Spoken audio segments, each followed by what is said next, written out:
ஸ்ரீ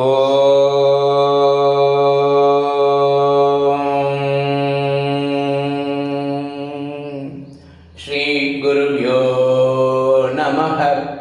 பகவான் ஸ்ரீ விஸ்வநாதர் அவருடைய ஸ்ரீமத் விஸ்வோபனிஷதம் பாகம் 3 போதனை எண் 4. போதன நாள் 2/1/1979 செவ்வாய்க்கிழமை.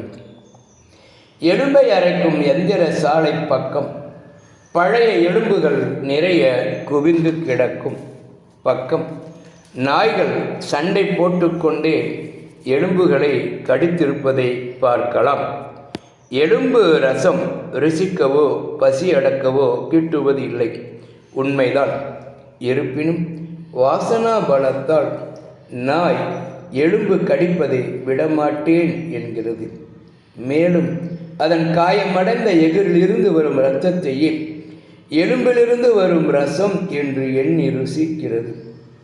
நிறைய தின்று கொழுத்த பணக்கார நாய் பசியில்லா விட்டாலும் அந்த எலும்பு குவியல் பக்கம் வர காரணமானால் சின்ன ஏழை நாய்களை விரட்டி அதுவும் கடிக்க தொடங்குகிறது. என்ன விந்தை! விஷயங்களாகிய பழகிய எலும்புக்கு அட்ராக்ஷன் இவ்வளவு. விஷயங்களுக்கு பின்னால் செல்லும் நான் இந்த நாயை ஒக்குமா?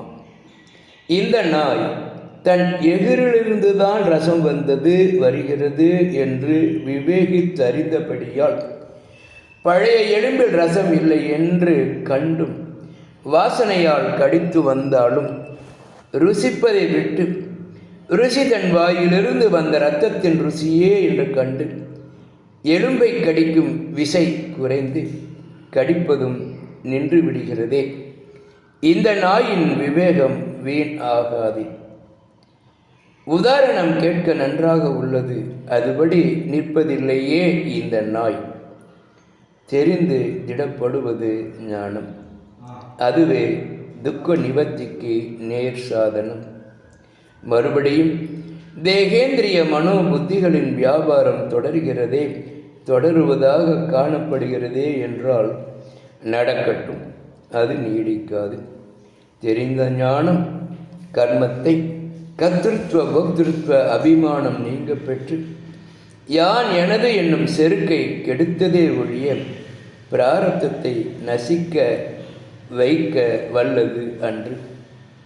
சிலருக்கு இப்படி அடங்குதலாகிய உபரதியும் சீக்கிரமே ஏற்படலாம். அவர்களும் வாழட்டும். இந்த நாய்க்கு அது இல்லை. வருமோ? உபரதி எங்கே, இவன் எங்கே என்ற ஏக்கம் இல்லாமல் வந்தால் வரும்போது வரட்டும் என்று திட ஞானத்துடன் இருப்போம். பலகீனமோ சபலமோ சந்தேகத்திற்கோ இடமெங்கே? சிவோகம்.